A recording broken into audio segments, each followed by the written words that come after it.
अस्सलाम वालेकुम दोस्तों, कैसे हो? उम्मीद है कि सब खैरियत से रहेंगे। दोस्तों, आप हमारे चैनल पर नए हो तो प्लीज हमारे चैनल को सब्सक्राइब कर लीजिए और बेल के आइकन को प्रेस कर दीजिए। चलिए आज के ख्वाब की ताबीर की तरफ पढ़ते हैं। ख्वाब में मुर्दा देखने की ताबीर। अगर मुर्दा मुस्कुराए ख्वाब में तो ये खैर और खुशी की अलामत है और अल्लाह तबारक व तआला मुर्दे से राजी है।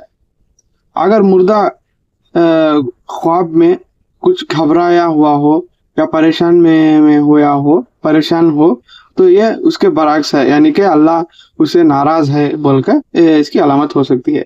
अगर मुर्दा कुछ आपको दे दें तो आप ले लें कुछ, और वो कुछ खैर की चीज हो तो समझ लीजिए कि आपके काम में, आपके यानी कि दौलत में इजाफा होगा, आपके रिज़्क में बरकत होगी।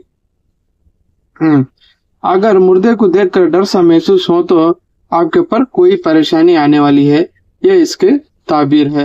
दोस्तों, आप हमारे चैनल को सपोर्ट करके हमको सब्सक्राइब कर लीजिए। हाँ, और हाँ, लाइक और शेयर जरूर कीजिए, कम से कम लाइक